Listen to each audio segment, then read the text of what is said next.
Let's see the question, signal for the onset of parturition originates from. Parturition के लिए signal कहां से originate होते हैं, ओरिजिनेट पूछा है। ठीक है, तो पार्चुरेशन, पार्चुरेशन जो है इसके लिए जो सिग्नल्स हैं वो कहां से जनरेट होते हैं। पहला ऑप्शन है mother's hypothalamus, foetus placenta, mother's uterus, mother's pituitary. Foetus placenta मतलब फीटस एंड प्लेसेंटा होना चाहिए, फीटस एंड प्लेसेंटा। तो बच्चों वैसे आंसर इसका फीटस एंड प्लेसेंटा है। ठीक है, और सिग्नल वहीं से जनरेट होते हैं। पार्चुरेशन एक रिफ्लेक्स एक्शन होता है, एक रिफ्लेक्स एक्टिविटी है, रिफ्लेक्स है, इसको अपन जो है फीटल इजेक्शन रिफ्लेक्स भी बोलते हैं। समझते हैं पहले, देखो पार्चुरेशन, पार्चुरेशन इसको हम चाइल्ड बर्थ भी बोलते हैं, इसको अपन डिलीवरी भी बोलते हैं, डिलीवरी ऑफ द फीटस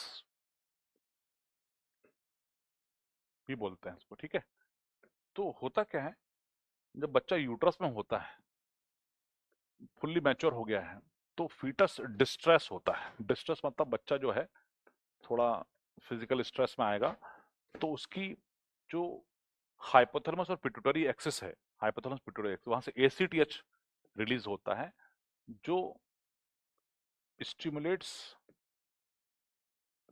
बच्चे का जो एड्रिनल कॉर्टेक्स है वो स्टिमुलेट हो जाता है।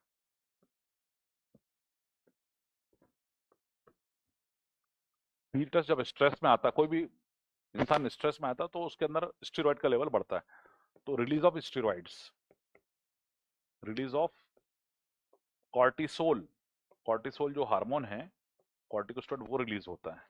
और ये कॉर्टिसोल जो रहता है ये स्टिमुलेट्स प्लेसेंटा, ये प्लेसेंटा को स्टिमुलेट करता है। और जो प्लेसेंटा रहता है उससे कुछ कुछ चीजों का सिक्रीशन बढ़ता है, प्रोस्टाग्लैंडिन्स, प्रोस्टाग्लैंडिन्स का सिक्रीशन बढ़ जाता है, पहला पॉइंट। दूसरा पॉइंट है ईस्ट्रोजन का सिक्रीशन बढ़ जाता है। तीसरा पॉइंट है प्रोजेस्टेरोन का सिक्रीशन कम हो जाता है। ठीक है, प्लेसेंटा के स्टिमुलेशन से क्या हुआ, प्रोस्टाग्लैंडिन का लेवल बढ़ गया, ईस्ट्रोजन का लेवल बढ़ गया, प्रोजेस्टेरोन का लेवल कम हो गया।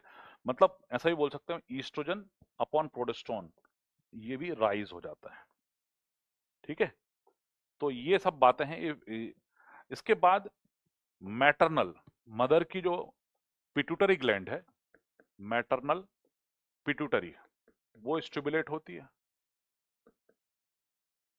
वहां से निकलता ऑक्सीटोसिन और वो कराता है विगरस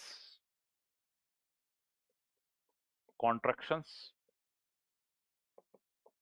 इन यूटरस।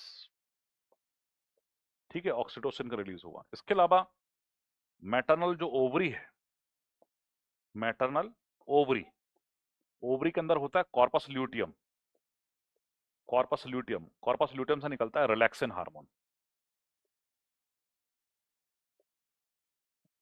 ठीक है, तो समझ में आ रहा है आपको, एक तो ऑक्सीटोसिन बढ़ गया, एक रिलैक्सिन बढ़ गया, और ये सब चीजें हैं।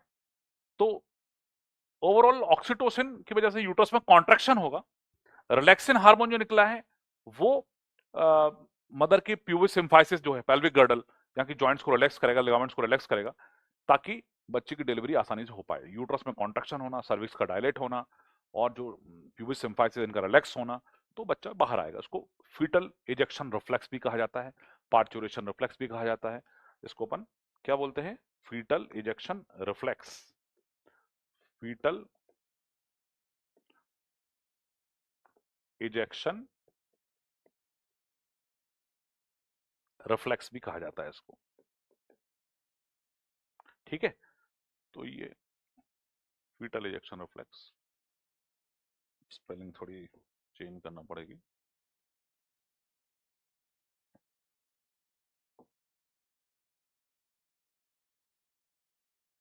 Fetal, foetal ejection reflex. ठीक है, ये इसको अपन बोलते हैं क्या, पार्चुरेशन। ओके। तो इसके सिग्नल कहां से जनरेट हो रहे हैं? तो सिग्नल जनरेट हो रहे हैं कहां से? फीटस और placenta, foetus placental unit, feto placental unit बोलते हैं, वहां से ये रिफ्लेक्स जनरेट होता है। शुरुआत तो वहीं बच्चा स्ट्रेस में आया तो उसके एसीटीएच वगैरह निकलता है उसकी बॉडी में, तो वहां से फिर एड्रिनल कॉर्टेक्स स्टिमुलेट होगा, कॉर्टिसोल निकलता, कॉर्टिसोल रहता है प्लेसेंटा को स्टिमुलेट करता, प्लेसेंटा से फिर प्रोस्टाग्लैंडिन का रिलीज बढ़ता है, ईस्ट्रोजन का रिलीज बढ़ता है, प्रोजेस्टेरोन का रिलीज कम होता है। इन सब फैक्टर से फिर मैटरनल पिट्यूटरी स्टिमुलेट होती है, वहां से ऑक्सीटोसिन निकलता है, ओवरी में कॉर्पस ल्यूटियम से रिलैक्सन निकलता है। तो साइमल्टेनियस सारे एक्ट होते हैं, यूट्रस में कॉन्ट्रैक्शन हुआ, लिगामेंट रिलीज हुए और जो है बच्चा बाहर आ जाता है। ठीक है, क्लियर हो गया होगा आई थिंक।